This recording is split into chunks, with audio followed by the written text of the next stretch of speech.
Saludos hermanos, mi nombre es Eddie Sánchez, hoy es 17 de octubre del año 2013. Mi dirección de correo es etmasa27@hotmail.com. Para cualquier correo que deseen enviarme a fin de esclarecer algún punto que sea de provecho para todos los que están caminando rumbo a la Canaán celestial. La vez pasada nos habíamos quedado en la parte de conocer la ley. Habíamos visto algunas cosas que teníamos que conocer a fin de poder avanzar en lo que es el camino de la ley y los mandamientos. Vamos a iniciar de inmediato con un versículo que está en Romanos 4:15 que dice, pues la ley produce ira, pero donde no hay ley, tampoco hay transgresión. Realmente para todos aquellos que están bajo la ley, al no poder cumplirla, no poder lograr vencer, pues produce ira. La ira no es pecado. La escritura dice claramente, airaos, pero no pequéis. Sin embargo, la parte interesante también aquí es que dice que donde no hay ley, no hay transgresión. De tal forma que si nos dimos cuenta, la ley vino cuando se le entregó a Moisés en el monte Sinaí y luego se repitió por causa de la ruptura de las primeras tablas. Resulta que uno se pregunta de inmediato, ¿cuál ley entonces violentó a Adán? ¿Cuál transgresión fue la que realizó? Muchas personas están hablando hoy en día desde los púlpitos, desde otros lugares también, diciendo que Adán y Eva habían violado los 10 preceptos del Decálogo en simplemente haber faltado a una orden de Dios en cuanto a no comer de un árbol de la ciencia del bien y del mal. Sin embargo, en Romanos 5:13 dice, pues antes de la ley había pecado en el mundo, pero donde no hay ley no se inculpa de pecado. Resulta que antes de dar la ley en el monte Sinaí había pecado en el mundo, claro, porque Adán y Eva habían pecado, pero sabemos también que después de ellos fue que vino la ley. Este tipo de pecado es un pecado de violación a una ley también de Dios, pero no a las 10 palabras o al pacto que Dios hizo con el pueblo en el monte Sinaí. Se está refiriendo claramente aquí a el quebrantamiento de un precepto de Dios antes de que llegase este decálogo. Por eso había pecado. Dios le había dado una orden al hombre de que no comiese del árbol y la única orden que tenía, la única ley que existía para él era esa. Así que el día que él quebrantó esa ley que Dios le dio, ese día tenía que morir. Sin embargo, no cometió el pecado de muerte, sino que simplemente violó una ley. Como ya hemos hablado y hemos establecido, cuando se viola una ley se comete pecado, pero ese pecado de violar una ley no es pecado de muerte eterna. Vamos a ver en específico que donde no hay ley no se inculpa de pecado. ¿A qué se refiere esto? Bueno, que si alguien comete algún tipo de acto, pero no existe una ley que vaya a castigar por ese acto, no se puede culpar, no se puede efectuar ningún tipo de condenación porque no existía una ley previa antes del hecho. Vamos a ver un ejemplo de esto que estoy diciendo. En Génesis 35:22 dice, aconteció que cuando moraba Israel en aquella tierra, fue Rubén y durmió con Bilha, la concubina de su padre, lo cual llegó a saber Israel. Aquí está hablando de Jacob, vivía en una tierra y el hijo de él, Rubén, un hijo de él, durmió con una esposa de él. Esto en Levítico 20:12, mucho después de ese evento, cuando la ley se da, una ley que se entrega para darle rigor a al buen convivir o a las normas de habitar del pueblo, se establece claramente que si alguno durmiere con su nuera, ambos han de morir. Cometieron grave perversión, su sangre será sobre ellos. En el caso de Rubén, Rubén no fue muerto, ni tampoco Bilha fue muerta, sino que como la ley no existía, cuando eso ocurrió, no se pudo inculpar de pecado. Por lo tanto, no murió después de. Sin embargo, la ley vino a razón de haber cometido el pecado y haberse visto que era malo. Dios ya lo había catalogado como algo malo. Entonces, si antes de la ley había pecado, ¿para qué vino la ley?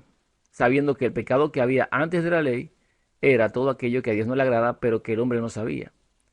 Pero también el pecado que había cuando Adán transgredió deliberadamente una ley de Dios, que ya esta ley ya existía y por lo tanto la condenación se podía aplicar. En Romanos 3:20 dice que por medio de la ley es el conocimiento del pecado. Así que había pecado, pero no se conocía. Cuando la ley aparece, entonces tenemos conocimiento del pecado. Así que ahora podemos avanzar en este entendimiento para saber cuál es el propósito entonces de la ley. La ley contiene tres propósitos fundamentales. Vamos a ver estos tres propósitos que tiene la ley. Vamos primeramente a recordar el versículo que dice así: Cristo nos redimió de la maldición de la ley, haciéndose maldición por nosotros. Pues está escrito: maldito todo el que es colgado en un madero, para que en Cristo Jesús la bendición de Abraham alcanzara a los gentiles, a fin de que por la fe recibiéramos la promesa del Espíritu. Esto se encuentra en Gálatas 3:13 y 14. La bendición de Abraham es la justicia por la fe. Hemos de poseerla a fin de poder recibir y tener la promesa del Espíritu, que también viene por la fe. Cuando tenemos la evidencia, la prueba, la obra perfecta de Dios demostrándose en nosotros plenamente, diciéndonos que podemos pedir en perfecta confianza el Espíritu Santo, ¿no será nuestro el privilegio que lo recibamos por la fe? ¿No podremos entonces agradecer a Dios por dárnoslo y porque falte solamente que Él lo manifieste cuando disponga, cuando en su providencia lo requiera la ocasión? Comencemos entonces con Romanos o en Romanos 5:20. El punto principal, o más bien uno de los puntos principales de esta parte del tema es la comprensión de cuál es el lugar que ocupa la ley en la justicia por la fe. ¿Qué lugar ocupa la ley de Dios en nuestra obtención de la justicia? Solo mediante Jesucristo. La ley, pues, se introdujo para que el pecado abundara. Eso dice en Romanos 5:20. Dice que la ley se introdujo para que el pecado abundase. Si esto es así, y la ley se introdujo para que el pecado abundase, o sea, en otras palabras, según el texto que ya conocemos bien de Romanos 3:20, que dice que por medio de la ley es el conocimiento del pecado, uno tendría que hacerse la pregunta: ¿por qué se dio la ley entonces en tablas de piedra? ¿Cuál fue el primer propósito de dar esta ley así, de dar la ley de esta manera? Antes de dar respuesta a estas dos preguntas, me gustaría hacer una aclaración. Lo establecido y escrito en Éxodo 20 y Deuteronomio 5 es la ley. También se le llama la ley real. Los hombres le han agregado títulos a los pasajes bíblicos aludiendo a su interpretación del contenido, haciendo con esto que las personas se predispongan a aceptar sus ideas al respecto de lo tratado en esos párrafos. Así le han agregado un título de los 10 mandamientos a la ley dada por Dios. Pero si vemos estas citas, nos daremos cuenta que el contenido dice que son las 10 palabras, la ley en 2 tablas de piedra, y no se refiere a mandamientos, aunque de manera implícita contiene el referente a 2 de los mandamientos principales que luego veremos en detalle.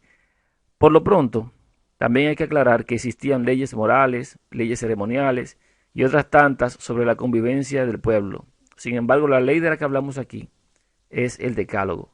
También se le llama las tablas del testimonio o el arca del testimonio, donde se colocaba la ley cuando estaba la ley allí dentro de ella. En las versiones más actuales de la Reina Valera se nombra los 10 mandamientos. Sin embargo, en versiones más antiguas se usa la expresión las 10 palabras. También se les llama las palabras del pacto y las tablas del testimonio. Y más adelante vamos a ver la razón de eso. Por ejemplo, aquí está en la Reina Valera del 60, en Éxodo 24:12, que habla de: entonces Jehová dijo a Moisés: sube a mí al monte y espera allá, y te daré tablas de piedra y la ley y mandamientos que he escrito para enseñarles. Sabemos que hay una película por allí que anda de los 10 mandamientos y que se ve que en el momento en el que Moisés está arriba en el monte después de 40 días, es cuando Dios, por su dedo, o el Hijo de Dios en este caso, escribe por mandato de su Padre la ley en tablas de piedra. Sin embargo, la Escritura declara que Dios ya las tenía escritas cuando le dijo a Moisés que subiera. Pero le dijo que le iba a dar tablas de piedra, dos. Y ahí en esas tablas de piedra le iba a entregar la ley, pero también implícitamente le iba a dejar dos mandamientos que tenían ellos que conocer y entender. Y nosotros hoy en día tenemos que conocer y entender. Hay una tremenda mezcla de errores hoy en día en todas las denominaciones y todavía en nosotros que hemos salido de ellas. Esa misma versión, Reina Valera del 60, también en Éxodo 31:18 dice, y dio a Moisés, cuando acabó de hablar con él en el monte de Sinaí, dos tablas del testimonio, tablas de piedra escritas con el dedo de Dios. Ven, dos tablas de testimonio. En la Biblia al día, en la versión Biblia al día, el mismo versículo dice, y cuando terminó de hablar con Moisés en el monte Sinaí, le dio las dos tablas de la ley, que eran dos tablas de piedra escritas por el dedo mismo de Dios. Fíjense que le llaman tablas del testimonio y tablas de la ley. No le dicen tablas de los 10 mandamientos. No dice en ningún lado los 10 mandamientos de esa manera. Cuando aparece la palabra mandamientos, solamente aparecen las versiones Reina Valera de las últimas versiones más recientes. En la Biblia Kadosh no aparecen así, sino que aparecen las 10 palabras, o dicen las palabras del pacto, pero no se refiere a mandamientos. Después que pasó por las manos de la Iglesia Católica, esta palabra que se traduce allí, que es realmente como precepto, no como mandamiento, sino como precepto o parte de 10 palabras, que son un pacto, que son una condición que Dios establece, una ley que Él da, que debe regirse todo ser humano por ellas. Lo que quiero establecer de esta manera es que la palabra que se le da 10 mandamientos en realidad no son 10 mandamientos. La Escritura declara que son 10 preceptos, 10 palabras, son de la ley, palabras, tablas de la ley, pero no mandamientos como tal. Pueden buscarlo, pueden revisar por ustedes mismos para que vean versiones antiguas de la Reina Valera y el cambio que sufrió después de que la Iglesia Católica pues las tocó. En la Reina Valera del 60 también, en Éxodo 32:15 dice, y volvió Moisés y descendió del monte trayendo en su mano las dos tablas del testimonio. Las tablas escritas por ambos lados, de uno y otro lado, estaban escritas. En la Biblia del día vuelve y dice otra vez que son las dos tablas de la ley, las cuales estaban escritas por sus dos lados, o sea, de un lado y del otro. Esas son las citas. Vamos a ver otras más. En Éxodo 34:28 dice, y él estuvo allí con Jehová 40 días y 40 noches, no comió pan ni bebió agua, y escribió en tablas las palabras del pacto. Aquí dice los 10 mandamientos. En la Reina Valera del 1862, como les estoy hablando, porque lo leído anteriormente de la Reina Valera del 60, en la versión antes, la 1862, antes de ser trastocada, dice, y él estuvo allí con Jehová 40 días y 40 noches, no comió pan ni bebió agua, y escribió en tablas las palabras de la alianza, las 10 palabras. Y como vemos, es la misma referencia en el idioma hebreo, el H1697. En la Reina Valera de 1909 establece también que son las 10 palabras de la alianza, las palabras de la alianza, las 10 palabras. En la Kadosh israelita mesiánica dice claramente también las 10 palabras. Según lo que hemos podido observar, solamente en las versiones más actualizadas, Reina Valera del 60, 1960 para acá, le pusieron mandamientos. Ahora, volviendo a la pregunta, ¿por qué se dio la ley en tablas de piedra? ¿Cuál fue el primer propósito de darlas así? Solamente le hago un referente antes de responder y es que nuestros corazones son piedra y Dios va a cambiar el corazón de piedra por un corazón de carne, pero también establece en la Escritura que Él va a poner su ley en un corazón de carne y que también lo va a escribir en nuestras mentes. Ahora bien, eso era para indicar que justamente en tablas de piedra el primer pacto sería quebrantado, como cuando Moisés arrojó las piedras la primera vez y las partió delante de toda la multitud por las transgresiones que estaban haciendo con la ley que Dios había establecido y había dado. Y luego Dios tuvo que volverlas a dar. Claro, las volvió a poner en tablas de piedra, pero el hombre tuvo que suplir las tablas de piedra. No las dio Dios. Luego el pacto que viene, el nuevo pacto que se hace en la sangre y la carne del Hijo, pero no es la última, el último pacto, sino que ahora se va a hacer un pacto eterno. Y eso lo hemos tratado en otro video. Vamos a avanzar con el por qué. Lo primero es que la ley se dio para que abundara el pecado, o sea, para conocer nuestra condición, para mostrarnos lo que es el pecado, para que el pecado abundara, para que hubiera un conocimiento del pecado, para que el pecado se hiciera patente, en realidad para que se lo viera el pecado tal cual es. Pablo, en el capítulo 7 de Romanos, versículos 12 y 13, expone lo siguiente: de manera que la ley a la verdad es santa y el mandamiento santo. Noten algo importante aquí. Pablo habla de la ley, dice que es santa, pero también dice, y el mandamiento santo, justo y bueno. O sea, hay dos cosas que él está exaltando. Vayan tomando nota, que es importante tener la diferencia. Dice, entonces, ¿lo que es bueno vino a ser muerte para mí? De ninguna manera. Más bien, el pecado, para mostrarse como pecado, produjo en mí la muerte por medio de lo que es bueno, a fin de que el pecado, por medio del mandamiento, llegara a ser extremadamente pecaminoso. Tomen la idea aquí de lo que hemos vivido en estos días. Nosotros, antes de salir de las iglesias, este mensaje es para justamente los que ya han conocido la verdad sobre el Padre y el Hijo y saben el Evangelio eterno, la doctrina, la sana doctrina. Por eso estoy hablando de esta manera. Eh, Antes nosotros conocíamos la ley, o sea, nosotros sabíamos el decálogo que estaba ahí: no robarás, no matarás, amarás a Dios, todo lo demás que está allí. Honra a tu padre y a tu madre, lo del sábado. Sin embargo, vivíamos en un estado de prácticamente complacencia con el pecado, porque no nos era tan pecaminoso. Era algo que conocíamos, pero no nos redarguía tanto de pecado. Sabíamos que estaba mal, pero igual.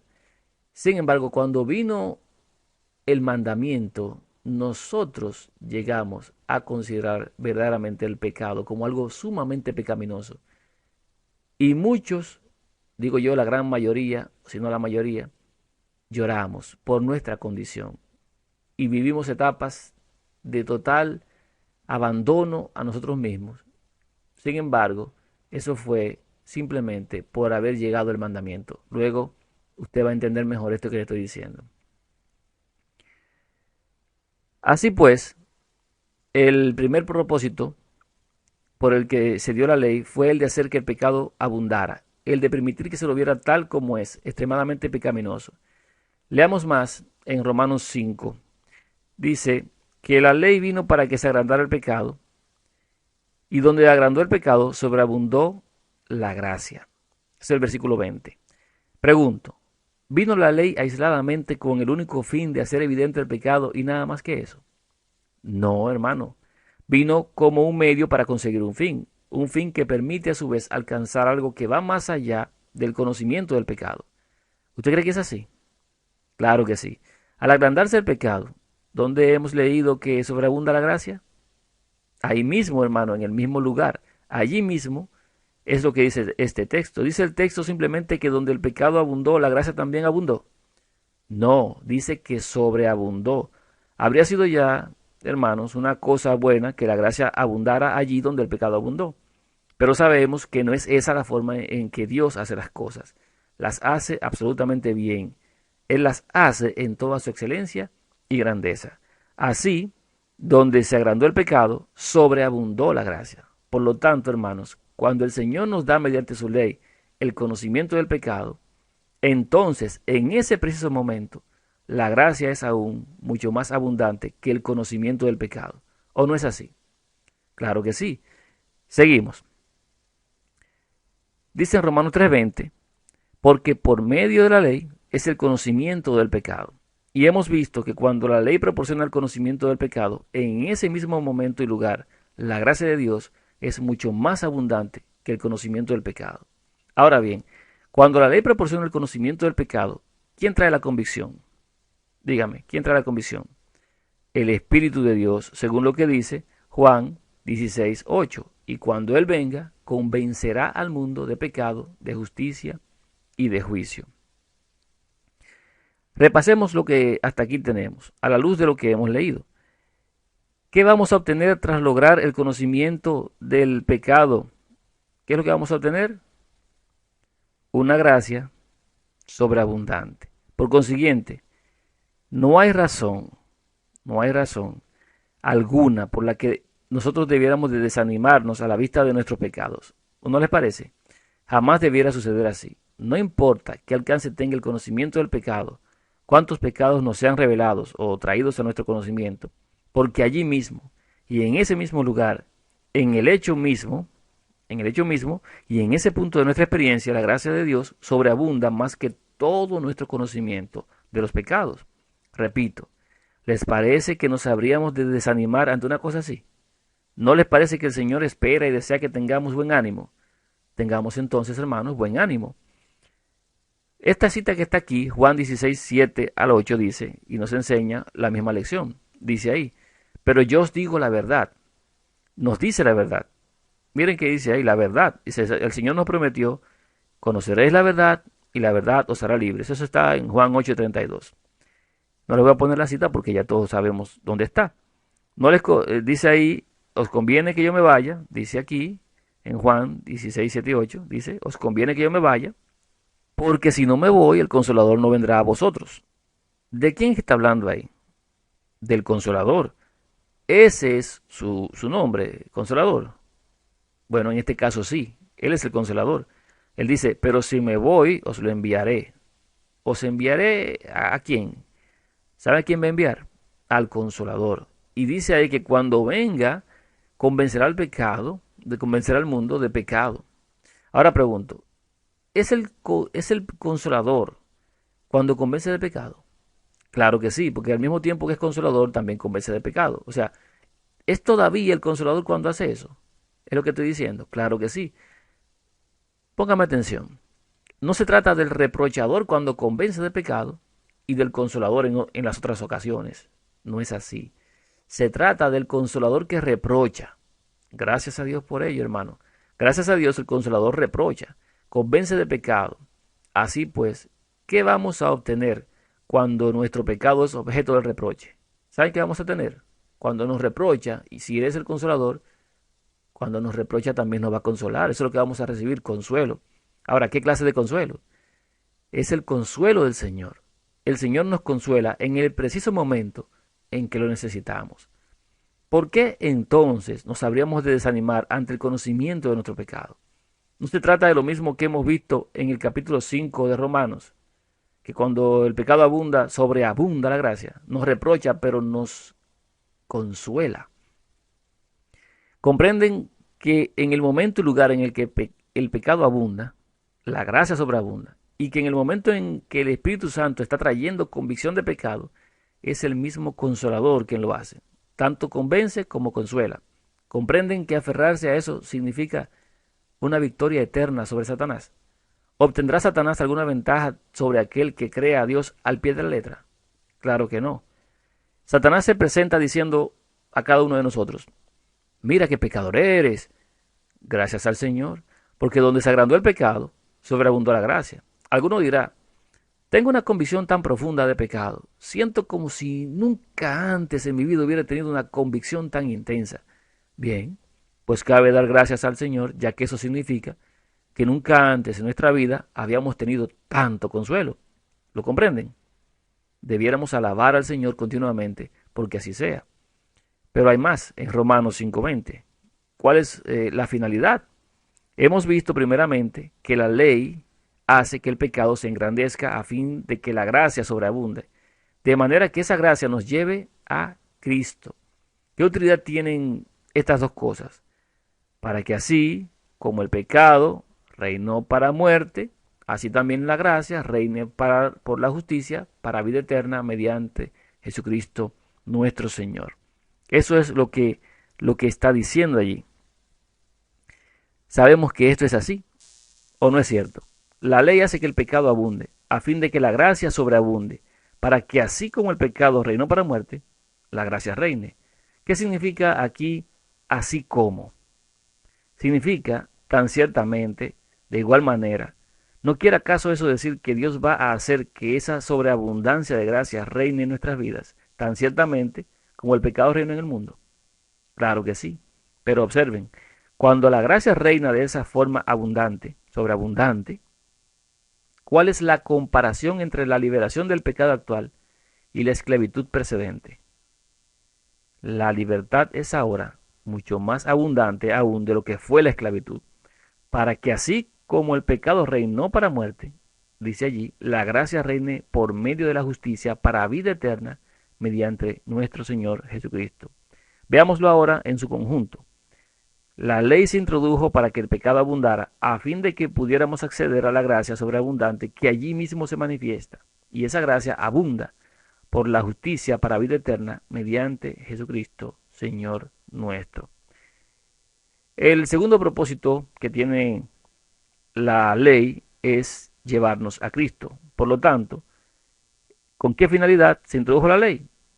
Ese segundo propósito que se cumple es para llevarnos al Señor. ¿Para qué se introdujo la ley? Fue para llevarnos a Cristo. Efectivamente, en Romanos 10:4 dice, porque el fin de la ley es Cristo, para justicia a todo aquel que cree. Tomen nota, hermanos. No dice para justicia a todo aquel que obra, todo aquel que hace cosas para caerle bien a Dios o para agradarle a Dios, para ganar algún punto para entrar a la patria celestial. Dice que la ley nos lleva a Cristo y que eso es para justificar a todo aquel que cree en Él.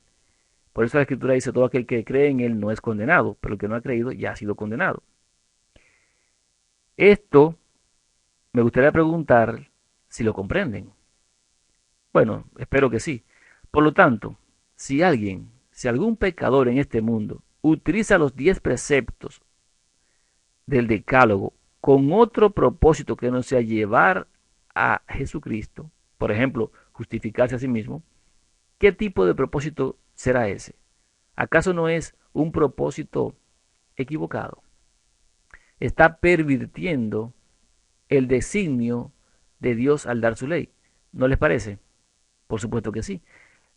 Emplear la ley dada por Dios al hombre con cualquier otro propósito distinto al de alcanzar a Jesucristo es por consiguiente utilizar la ley de una forma en la que nunca fue la voluntad de Dios que fuera utilizada. Bien, la ley nos lleva a Cristo, no hay duda. ¿Con qué propósito? Para que seamos justificados. ¿Qué exige la ley de ustedes y de mí? ¿Nos exige algo antes de alcanzar a Jesucristo? Exige justicia.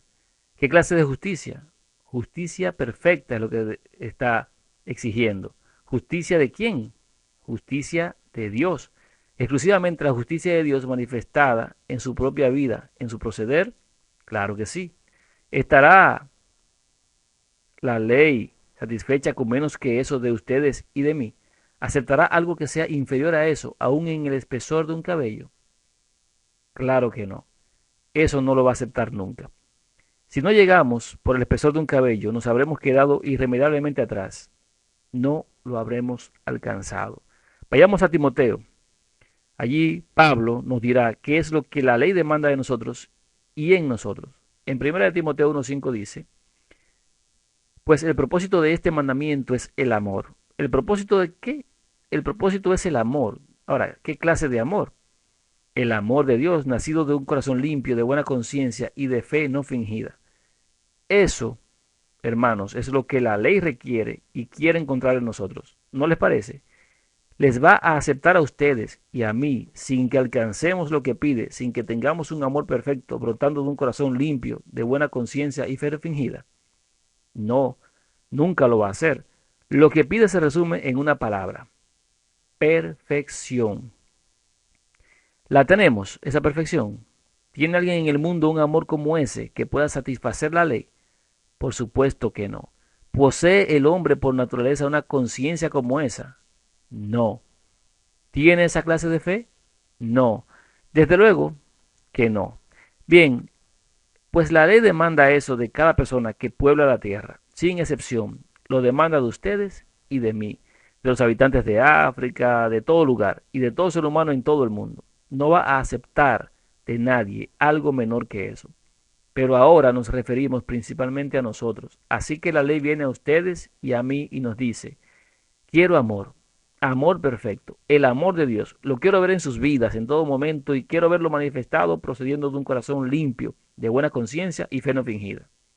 En ese punto, hermanos, es que estamos. Alguno dirá, bueno, desde luego que no lo he alcanzado, pero hice lo mejor que podía. Pero la ley le va a responder, eso no es lo que yo pido. No pido lo mejor que puedes hacer, pido la perfección. Lo que pido no es lo que tú puedes hacer, no es tu justicia lo que pido, sino la justicia de Dios en ti. No es tu obra, sino la obra de Dios en tu vida. Eso es lo que la ley dice a todo ser humano. Así pues, aunque hubiese procurado escaparme, aduciendo que hice lo mejor que podía, no me queda ya nada que responder. ¿No dice la Escritura para que toda boca se cierre en Romanos 3:19? Pero en este punto aparece un siervo apacible diciendo, aquí tienes esta vida perfecta, es la vida del Hijo de Dios. Aquí tienes un corazón puro, una conciencia limpia, una fe no fingida. ¿De quién es esa voz, hermanos? Es la del Hijo de Dios, es de Cristo. Es el Señor Jesús, quien vino y estuvo donde yo estoy, en la carne en la que vivo, vivió en ella, manifestó allí el perfecto amor de Dios, la perfecta pureza del corazón, una conciencia limpia y esa fe sin fingimiento, que es propia de la mente que hubo en Cristo.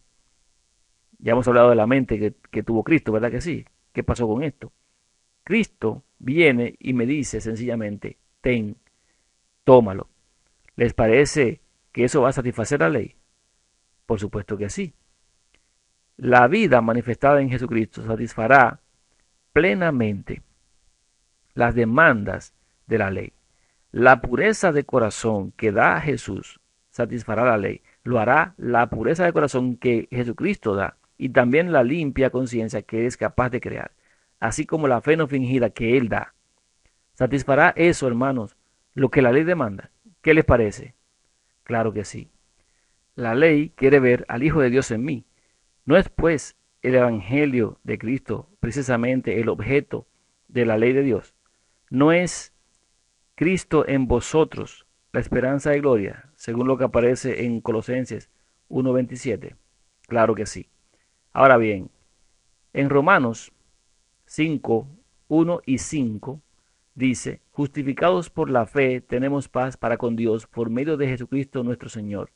Y el amor de Dios está derramado en nuestros corazones por el Espíritu Santo que nos es dado. Y se trata, hermano, del amor supremo. Hechos 15, 8 y 9 dice, Dios, que conoce los corazones, les dio testimonio, dándoles el Espíritu Santo, lo mismo que a nosotros, y ninguna diferencia hizo entre nosotros y ellos, purificando por la fe sus corazones. Se trata del amor de Dios procedente de un corazón puro. En Hebreos 9:14 dice, cuánto más la sangre de Cristo, el cual mediante el Espíritu Eterno se ofreció a sí mismo sin mancha a Dios, limpiará vuestras conciencias de obras muertas para que sirváis al Dios vivo. Significa una conciencia limpia, significa el amor de Dios procediendo de una conciencia recta. Esa fe que Él nos da, capacitándonos para que la guardemos, la fe de Jesús, que nos permite guardar la ley de Dios, consiste en el amor de Dios según una fe no fingida. El mensaje de la justicia de Dios que viene por la fe en Jesucristo nos lleva al perfecto cumplimiento de la ley de Dios, al tiempo que trae a nosotros ese perfecto cumplimiento. Comprenden que es precisamente ese el único objetivo y finalidad del mensaje del tercer ángel en la voz del cuarto ángel en plenitud resonando para nosotros el día de hoy. Yo espero que su respuesta, hermano y hermana, sea que sí. Se trata de Cristo. Cristo en su justicia, Cristo en su pureza, en su amor, en su amabilidad, Cristo en su ser entero, Cristo y Cristo crucificado. Esa es la palabra, hermanos. Buena en gran manera. Así sea. Así, cuando tenemos a Jesús, cuando lo hemos recibido por la fe, cuando la ley está ante nosotros o nosotros ante ella, y esa es su magna demanda de amor, decimos, aquí está en Cristo y Cristo es mío, con un corazón puro, aquí está en Cristo y Cristo me ha dado esa conciencia limpia. La sangre de Cristo la ha creado en mí y aquí está una fe no fingida, la fe en Jesús y la fe de Jesús. Él me la ha dado. Y aquí está. Entonces, podemos acudir a Cristo ahora y ser limpios, permaneciendo ante la ley sin ninguna vergüenza o remordimiento. Maravilloso, hermanos. Cuando tengo lo que me pone en perfecta armonía con la ley de Dios, entonces estoy satisfecho y no puedo estar de otra manera. Vayamos ahora al tercer capítulo de Romanos, que describe todo el proceso en su conjunto para que todo aquel que quiera simplemente leerlo. En Romanos 3, 19 al 22 dice, eh, bueno, dice allí que sabemos que todo lo que la ley dice, lo dice a los que están bajo la ley. Nosotros podemos decir amén, hermanos, a cada una de las palabras que están ahí. Sabemos, y ahora lo sabemos, hermanos, que todo lo que la ley dice, lo dice a los que están bajo la ley, para que toda boca se cierre y todo el mundo quede debajo del juicio de Dios. No se trata de eso mismo. Aquello, lo que estamos hablando, la ley, que me dice que soy pecador, no puede decirme al mismo tiempo que soy justo. Pero ahora, ¿cuándo? Ahora, no dudemos en afirmarlo, pero ahora, aparte de la ley, se ha manifestado la justicia de Dios. ¿Es así o no es así? ¿Qué les parece, hermanos? Eso, hermanos, es así. La ley no puede manifestar la justicia en nosotros. No podemos verla allí. Está en ella, pero somos tan ciegos que no podemos apreciarla. El pecado nos ha cegado y corrompido hasta el punto de que no podemos ver la justicia en la ley. Y si pudiéramos, tampoco lograríamos alcanzarla a partir de ella, puesto que no hay en nosotros nada de lo que la ley requiere. Nuestra incapacidad, hermanos, es absoluta. Así pues, se ha manifestado la justicia de Dios. La justicia de Dios por medio de la fe en Jesucristo, para todos los que creen en Él. ¿Cuál aquí, hermanos, es el significado de creer? ¿Ustedes se acuerdan del tema de lo que podemos hacer? Si no lo ha visto, bájelo de la página de la deidad, el tema que se titula Lo que podemos hacer. Y aquí vemos, hablando prácticamente de lo mismo, cuál es el significado de creer, siendo que Dios es quien declara esa expresión. El significado de creer aquí es fe. ¿Y en qué consiste la fe genuina? En la sumisión de la voluntad al Señor, en la entrega del corazón a Él, en dedicarle los afectos. Eso es lo que aquí significa para todos los que lo reciban, puesto que creer, hermanos, implica recibir cuando es Dios quien habla. Leemos en Juan 1, 12. Dice ahí, mas a todos los que lo recibieron, a quienes creen en su nombre, les dio potestad de ser hechos hijos de Dios. La justicia de Dios por medio de la fe en Jesucristo para todos los que creen en Él, porque no hay diferencia. Podemos tenerla todos ahora. Está a nuestro alcance. Es nuestra, hermanos. Si creemos, nadie la puede arrebatar a la mala, nadie puede hacer nada, obra de justicia para adquirirla. Solamente es nuestra si creemos, nos la dan gratis. Solamente hay que creer. Tenemos pues ante nosotros el objetivo de la ley, llevarnos a el Hijo de Dios a fin de que seamos justificados por la fe, justamente, de que pueda ser nuestra su justicia, la justicia de Dios en Cristo. Bien, y una vez que hemos alcanzado ese punto, ¿para qué sirve la ley? ¿Qué sentido tiene? Para dar testimonio. Exactamente, ahora leamos en Éxodo 31, 18. Dice allí, vamos a leer la parte del versículo 21 que dejamos atrás sin leer hace un instante. Pero ahora, aparte de la ley, aparte de la ley, se ha manifestado la justicia de Dios. Vamos a ver esto. En Éxodo 31, 18 nos dice que las dos tablas son dos tablas del testimonio. Ya les había dicho que se llamaba así y les iba a explicar el por qué era la tabla del testimonio.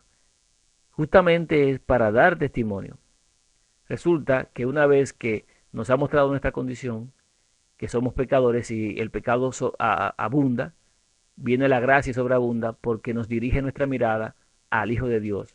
Y entonces, cuando nos dirige la mirada al Hijo de Dios y nosotros aceptamos al Hijo de Dios y creemos en Él, entonces la ley da testimonio. Por eso se llaman las tablas del testimonio. Porque nosotros también en algún momento daremos testimonio y luego lo vamos a entender mejor. Vamos ahora a leer la parte del versículo 21 que dejamos antes sin leer. Romanos 3:21 dice, pero ahora, aparte de la ley, se ha manifestado la justicia de Dios testificada por la ley. Esto es todo cuanto necesitamos leer por ahora. Así, cuando la ley proporciona un conocimiento del pecado, a fin de que tengamos la abundancia de la gracia que expulsa el pecado, entonces la gracia reina mediante la justicia para vida eterna por Jesucristo. Y la ley permitió que esa justicia de Dios por la fe en Cristo llegara a ser nuestra. El conocimiento del pecado nos lleva a Cristo y lo tenemos a Él, quedando la ley satisfecha en todas y cada una de las demandas que nos hace. Observen que hay diversas razones que hacen necesario el que dispongamos de testigos. Una de las razones en relación con nosotros mismos, con nuestras propias experiencias, es esta. Cuando Dios habla y lo creemos, entonces sabemos que cada uno por sí mismo que la justicia de Dios es nuestra. Sabemos que estamos en la situación de recibirla, sabemos que nos pertenece y que podemos tener perfecta paz al respecto. Pero hay otros fuera de nosotros que necesitan saberlo. ¿Pueden llegar a conocerlo mediante nuestras explicaciones? Claro que no.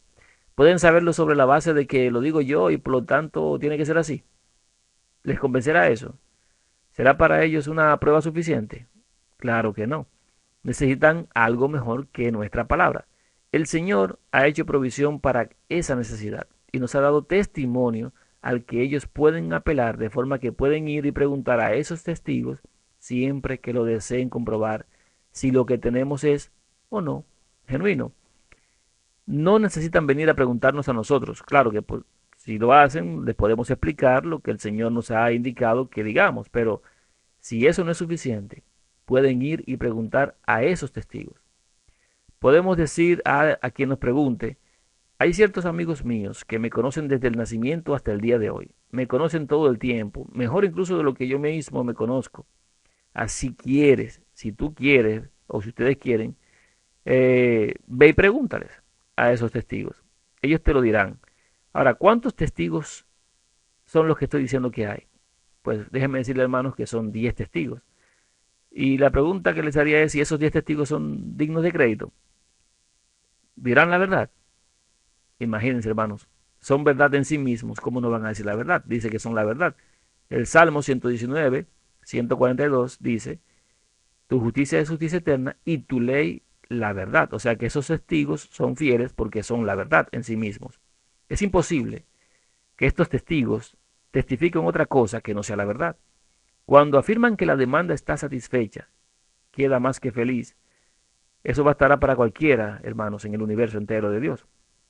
Por lo tanto, si alguien profesa creer en Jesucristo, creer en el Hijo de Dios, como nosotros lo hemos conocido, en el Evangelio eterno, en el mensaje correcto para vida eterna, y reclama la justicia de Dios que viene al que cree en Él, ¿será su profesión suficiente testimonio para el mundo? Decir, yo creo en Jesucristo y ya. Nosotros podemos decir simplemente, yo creo en el Padre y en el Hijo, y eso es suficiente. Déjenme decirle, hermanos, que no basta. Hoy habrá muchas personas por ahí que dicen, sí, bueno, está el Padre engendró y tiene un hijo, y el Hijo es el Hijo de él, y el Espíritu Santo es Cristo mismo. Y decir eso, y sin embargo, mis hermanos, no estar a la par con el testimonio verdadero, porque puede ser que haya despreciado la justicia del Hijo, que se ha ido por justificación por obras, y entonces para esa persona en vano murió el Hijo de Dios. Entonces no es simplemente decir que digamos, bueno, yo creo en Él, no basta con eso. ¿Será el decir eso suficiente? Pues no lo es.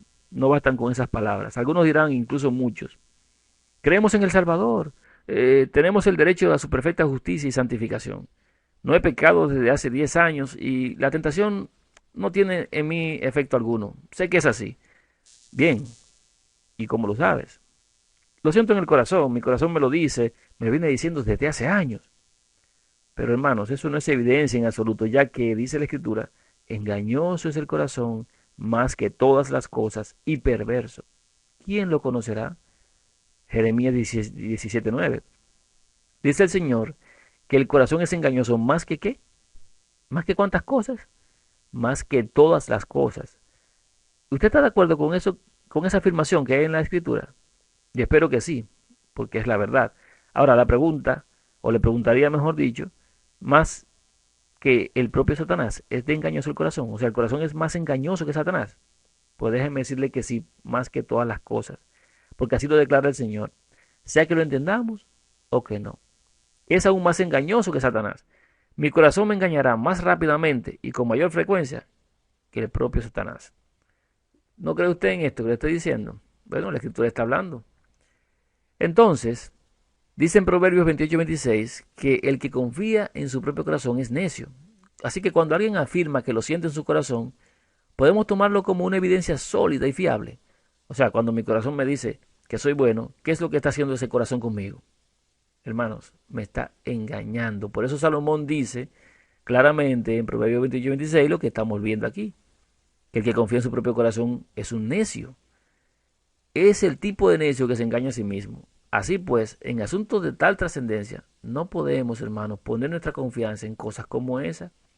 Necesitamos evidencia más consistente que el corazón humano a fin de saber si realmente uno ha recibido la justicia de Dios, si vive rectamente y está preparado para el juicio, si realmente no pecó en los últimos 10 años o si está santificado hasta haber quedado fuera del alcance de toda tentación.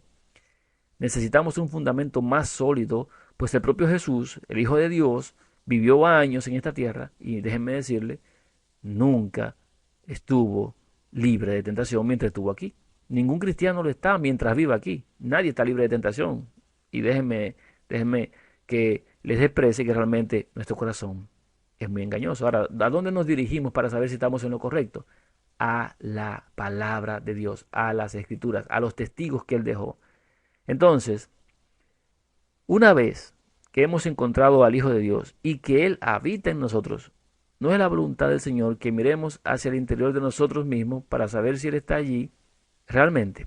O sea, se ha manifestado la justicia de Dios que es por la fe en Jesucristo y cuando sucede eso, es testificada por la ley según Romanos 5:21, 3:21 y 22. Ahora, aparte de la ley, se ha manifestado la justicia, testificada por la ley. Romanos 5:21 y 22, o Romanos. Por lo tanto, hermanos, la ley sirve primeramente para llevarnos al Hijo de Dios. Ciertamente nos lleva al Hijo de Dios en primer lugar y una vez que nos lleva a Cristo, después de habernos llevado al Hijo de Dios, después de haberlo encontrado, sirve para testificar de que es realmente así, que lo hemos encontrado.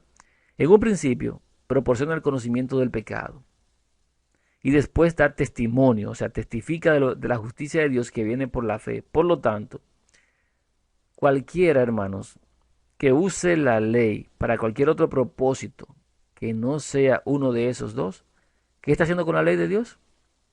Pervertirla. Lo pervierte todo al emplear la ley contrariamente a como Dios dispuso. ¿De dónde procede entonces nuestra justicia, hermanos? Nuestra justicia procede de Dios. En Romanos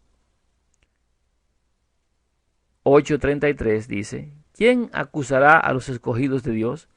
Dios es el que justifica. ¿Quién justifica? Dios.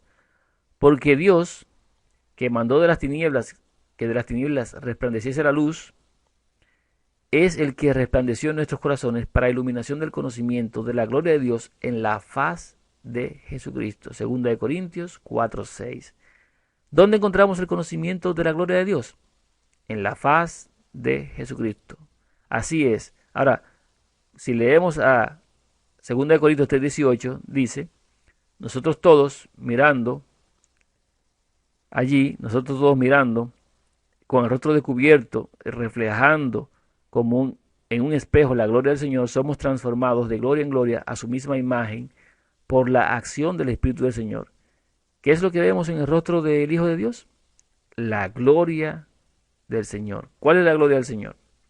¿Cuál es pues entonces la gloria de Dios? Su justicia, su carácter. ¿Y dónde lo encontramos? En su Hijo. Él lo ha dicho.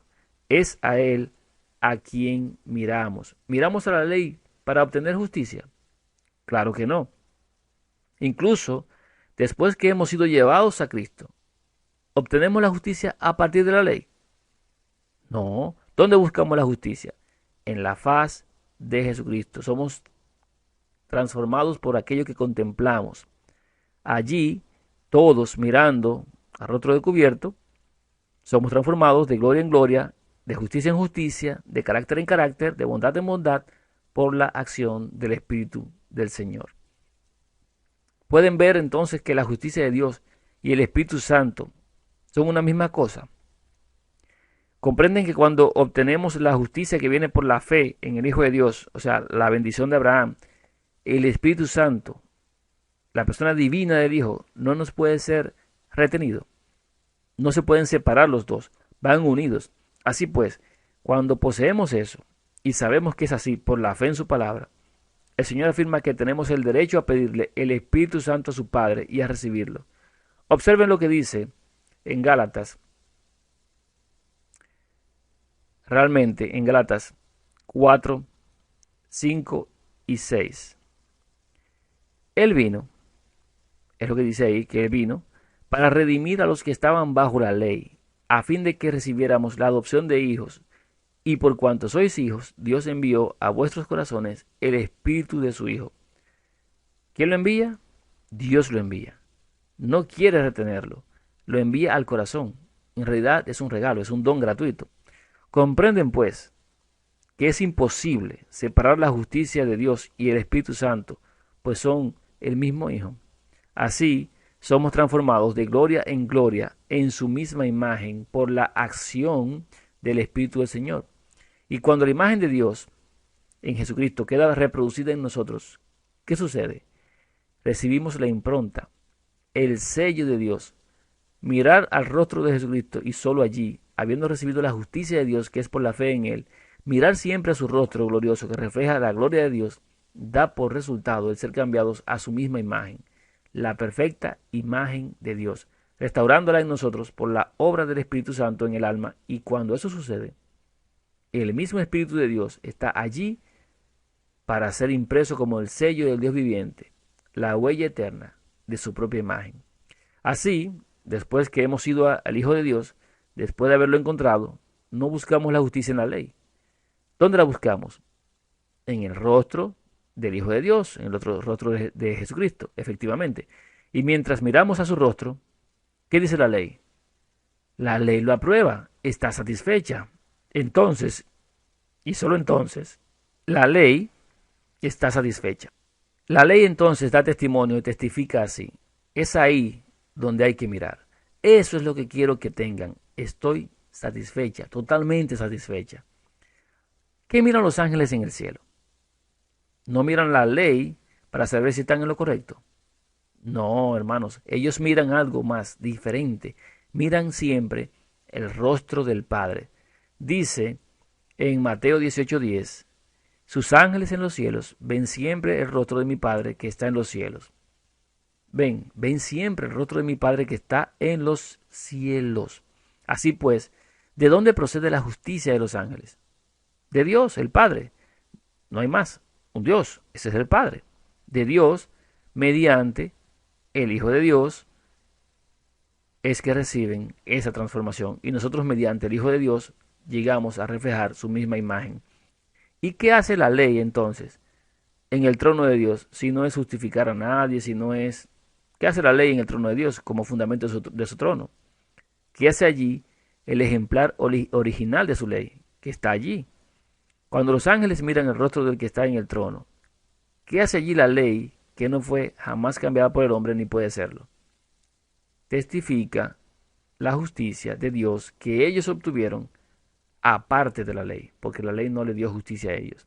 Sin embargo, da testimonio de que están a la par con la justicia que Dios requiere y que la ley requiere, porque la ley es el trasunto del carácter de Dios. Les decía ya que el que dice que guarda la ley es porque tiene el carácter de Dios. Y si tiene el carácter de Dios, entonces no requiere ningún tipo de limpieza porque ya ha sido justificado.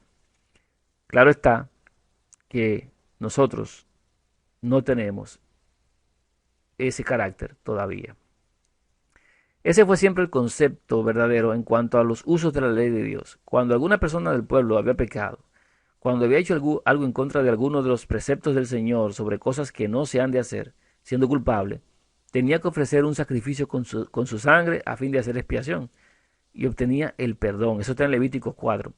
Y entonces, tanto como ahora, los testigos testificaban, este decálogo, estas 10 palabras testificaban de la justicia que el creyente obtenía por la fe en el Hijo de Dios.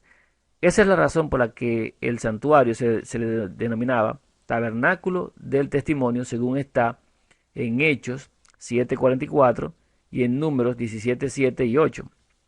Allí se le llama tabernáculo del testimonio. Este tabernáculo del testimonio es el nombre apropiado, dado que testimonio es la evidencia aportada por un testigo. Allí estaba el arca del testimonio. Se le llamaba así porque contenía las tablas del testimonio, las tablas de piedra, o lo que es lo mismo, las tablas de la ley, que están en Éxodo 31:18. Eran las tablas del testimonio, ya que eran aquello que da fe, aquello que testifica de la justicia de Dios, justicia que según él mismo dispuso, viene aparte de la ley por la sola fe de Jesucristo. Por lo tanto, es eternamente cierto en todo el universo que si por la ley fuese la justicia, entonces por demás murió Cristo. En todo lugar y en todo tiempo permanece la palabra, y su justicia de por mí, dijo Jehová, en Isaías 54:17. Y la ley da testimonio de la justicia que todos obtienen de Dios, no por la ley, sino por Jesucristo. No es pues cierto que si un hombre o un ángel emplearan la ley de Dios para otro propósito que no fuese uno u otro de los nombrados, estaría pervirtiendo totalmente la ley al darle un uso que Dios jamás previó para él, para ella. Hemos visto que la justicia de Dios, que según la fe de Jesucristo es plenamente satisfactoria, lo satisface todo. Y yo les preguntaría, ¿por cuánto tiempo? Bueno, es para siempre. Satisface totalmente ahora y por siempre. Así pues, podemos saber por nosotros mismos que nos pertenece, según las evidencias que Dios nos enseñó, y podemos tener plena seguridad de ello, y toda persona en este mundo puede saber que la poseemos, mediante el testimonio que Dios ha dado. Eso nos preparará para recibir el sello de Dios, o sea, la justicia de Dios, a fin de que mediante ella podamos ser transformados de gloria en gloria en la misma imagen del Hijo. Y una vez que eso haya sido completado, ¿saben qué viene después? ¿Saben qué testifica eso? Pues lo hace el sábado del Señor, el cuarto precepto del decálogo. Ese sábado testificará de que la obra de Dios está completa, acabada. Es la presencia de Cristo la que santifica el lugar en el que habita. Y cuando la presencia de Cristo está allí, en su plenitud, ¿qué cabe decir del lugar? Bueno, pues que está santificado. Así que la promesa, hermanos, es: por cuanto has guardado la palabra de mi paciencia, yo también te guardaré de la hora de prueba que ha de venir sobre el mundo entero, para probar a los que habitan sobre la tierra. Apocalipsis 3:10. Y después, la entrada en la ciudad celestial. Gracias sean dadas al Señor. Las pruebas por las que hemos de pasar están ante nosotros, pero hermanos, cuando tenemos la justicia de Jesucristo, tenemos lo que soportará cualquier prueba. Aquel día, hermanos, cuando las pruebas vengan, estaremos listos. Ahora bien, me gustaría hacer un pequeño resumen de lo que hasta aquí hemos visto. La ley vino con propósito fundamental: que el pecado abundara, que lo pudiéramos ver en la magnitud en la cual es. Es como este ejemplo que les voy a poner. Nosotros estamos aquí, no nos vemos a nosotros mismos y vemos siempre a los demás, y en los demás sí vemos los defectos y todo aquello, pero aún así, al no tener algo con qué parametrizar, pues no podemos evaluar el conjunto del mal que tenemos enfrente. Llega la ley, que es como un espejo, es el trasunto, el carácter de Dios que viene a nosotros y nos muestra nuestra condición. Al vernos allí, vemos todas nuestras manchas, nuestros sucios, nuestros pecados, nuestros males. Pero aunque el espejo está limpio y es justo, es santo, es bueno, no podemos restregarnos en él y que él nos quite las manchas que tenemos. Pero tampoco podemos ir a otro lado a buscar limpieza como un río o una fuente o tomar jabón o tomar lejía, porque la Escritura dice claramente que aunque te laves con jabón de lejía y con todos paños de tañedores y todo lo que usted quiera, los pecados nuestros permanecen delante de Dios. Así que la ley no queda satisfecha con que nos vayamos a poner maquillaje ni nos pongamos algo para taparnos el sucio y el pecado y todo lo que hay en nosotros, sino que la ley exige algo, exige una limpieza total. Y para eso dirige nuestra mirada al Hijo de Dios, el único que puede limpiar nuestra culpa, nuestro pecado, el único que puede darnos su justicia. Y cuando da su justicia, ese manto de justicia que Él da, no solamente quita, no solamente nos cubre, sino que también quita el pecado. Eso es lo que se dice al sacerdote de Josué. Dice, mira que he quitado de ti tu pecado. No solamente le pusieron el manto y ya, y tapó la inmundicia, no la tapó, sino que la quita. Entonces, cuando nosotros vemos al Hijo de Dios, vamos donde Él, porque es lo que la ley nos dice, busquen al Hijo de Dios, y vemos el Hijo de Dios y nos da a Él su propia justicia ya forjada. Entonces, cuando volvemos a estar delante de la ley queda satisfecha porque lo que hay en nosotros es solamente la vestidura de Él. Si en esa vestidura colocamos un hilo nuestro, si en esa vestidura colocamos algo que no es original de la vestidura, si le añadimos algo para que se vea mejor, para que esté más bonita, o para ayudarle al que dio la vestidura, la estaremos dañando. Y la ley no quedaría satisfecha, sino que nos condenaría, porque estaríamos sin la justicia que ella exige, que es una justicia perfecta. Ahora, si lo hacemos correctamente y dejamos a Dios obrar en nosotros, y las obras que hacemos no son las nuestras, sino que al creer en el Hijo, Dios pone en nosotros el querer y el hacer, y lo que hacemos no somos nosotros lo que lo hacemos, sino Dios, y reconocemos eso en todo momento, y no buscamos ser mejor que los demás, y no nos vemos como mejores porque hacemos una cosa y el otro no la hace. Si dejamos de acusar al hermano en su mal y en su pecado, porque nosotros también somos pecadores, si nosotros tomamos la justicia como es debido, si nos declaramos obedientes a Dios y dejamos el yo, entonces la ley no solamente nos va a dirigir hacia el Hijo de Dios todo el tiempo, sino que también la ley va a testificar y va a decir, estoy satisfecha con esa vestidura que tiene este Hijo de Dios. Y como habrá un grupo que lo va a aceptar y otro grupo que no, en aquel día entonces habrán dos grupos ante la puerta cerrada y algunos van a querer entrar y dirán, Señor, ábrenos, queremos entrar. Alguien les va a preguntar, ¿qué han hecho para entrar aquí? ¿Qué derecho tienen para entrar en la heredad? Te conocemos bien, hemos comido y bebido en tu presencia, tú has enseñado en nuestras calles, además hemos profetizado en tu nombre y en tu nombre hemos echado demonios y hemos hecho muchas maravillas. Señor, ¿no es esa evidencia suficiente? Ábrenos la puerta. ¿Cuál es la respuesta que recibirán? Apartaos de mí, obradores de maldad. ¿Cuáles fueron sus razones? Nosotros hemos hecho muchas y grandes cosas. Nosotros somos buenos, nosotros somos justos. Ábrenos la puerta. Pero ¿saben qué, hermanos? De nada vale allí el nosotros. Habrá también en ese día otro grupo, otra compañía, una gran multitud que nadie puede contar, dentro de toda nación, tribu, lengua y pueblo, y unos 144,000 con su descendencia, dispuesta a entrar por las puertas. Y si alguien les pregunta, ¿qué han hecho ustedes para entrar aquí? ¿Qué derecho tienen para entrar en la heredad? Su respuesta, hermano, será, no he hecho nada en absoluto para merecerlo. Soy un pecador, dependiendo solo de la gracia del Señor. Era tan desgraciado, tan rematadamente cautivo, estaba en tal esclavitud que nadie hubiese podido librarme excepto el Señor mismo. Tan miserable que todo cuanto podía hacer era tener al Señor siempre a mi lado para consolarme. Tan pobre fui que tuve que pedir constantemente al Señor, tan ciego que solo el Señor pudo hacerme ver, tan desnudo que nadie pudo vestirme sino el Señor mismo. Todo cuanto puedo presentar es lo que el Hijo de Dios ha hecho por mí. Pero el Señor me ha amado. Cuando en mi desesperación clamé, Él me libró. Cuando en mi miseria busqué amparo, Él consoló mi pesar. Cuando en mi pobreza le pedí, Él me dio riquezas. Cuando en mi ceguera le pedí que me mostrara el camino, Él me llevó a todo lo largo de la senda y me hizo ver. Cuando estuve tan desnudo que nadie podía vestirme, me dio este manto que llevo puesto. Y así, todo cuanto puedo presentar, lo único que me permite la entrada es nada más lo que Él hizo por mí. Si eso no es suficiente, entonces me quedaré sin entrar. Y eso me parecerá justo. Si soy dejado afuera, no tengo ninguna queja que hacer, pero ¿acaso eso no me dará entrada en la heredad?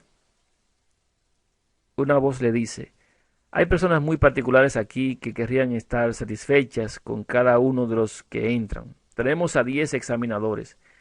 Cuando consideran a un hombre y dan el visto bueno, entonces puede pasar. ¿Están dispuestos a que examinen su caso? Entonces, hermanos, responderemos, sí, estoy dispuesto, estamos dispuestos a pasar el examen que sea necesario, puesto que incluso si soy dejado fuera, no tendré queja alguna. En realidad, dejado a mí mismo, estoy perdido de todas maneras. Está bien, llamaremos a los 10. Al llegar estos exclaman, sí, estamos perfectamente satisfechos con él. Estamos satisfechos con estos que están aquí. La liberación que obtuvieron de su esclavitud es la que trajo nuestro Señor. El consuelo que siempre tuvo y que tanto necesitó este grupo es el que dio nuestro Señor. Las riquezas que poseen, todo cuanto poseen, pobres como estaban, es lo que nuestro Señor les dio. Y la vista que recibieron en su ceguera es la que el Señor les dio. Ungió del Señor los ojos de ellos con colirio y solo ve lo que es del Señor. Desnudo como estaban, esta vestidura que llevan es la que el Señor le dio. No hay un hilo tejido por ellos allí. El Señor la tejió toda ella y toda ella es divina. Es solo Cristo lo que vemos en ellos. Que entren. Hermanos, esta es una voz de alerta, es un llamado para que reflexionemos. Tomemos nota. La ley no puede justificar a nadie. Sin embargo, ella es justa, es santa y es buena. Es el carácter de Dios. La ley, hermanos, no puede limpiar a nadie. Dirige nuestra mirada al Hijo de Dios para apropiarnos de su justicia y ser transformados de gloria en gloria por la imagen de Él. La ley no puede salvar a nadie. La ley no es el Salvador. Ella dirige la mirada al Salvador. La ley condena a todo culpable a muerte. Que transgrede la ley comete pecado y la paga del pecado es muerte. La ley, hermanos, exige justicia perfecta y el hombre no posee justicia. La justicia del hombre es trapo de inmundicia delante de Dios. La ley juzga, porque la palabra juzga, la palabra que oímos nos juzga. Ciertamente, sin embargo, Santiago 2:13 dice que la misericordia triunfa sobre el juicio. De esta manera, la misericordia de Dios, a pesar del juicio que la ley ejecuta, si tenemos la vestidura del Hijo de Dios, Dios no nos va a tomar en cuenta nuestro pecado. Y bienaventurado el varón a quien el Señor, a quien Dios no inculpa de pecado. El siguiente tema que vamos a tratar es los mandamientos. Yo sé que toda esta parte que hemos hablado ya usted la había visto por ahí, la ha revisado. Solamente quise refrescarle este tipo de conocimiento para que usted pues tenga esto presente. Y lo que vamos a tratar más adelante sobre los mandamientos también, pues usted ya lo habrá visto por allí, ¿no? Solamente vuelvo y repito, estoy refrescándole el conocimiento a los que han entendido.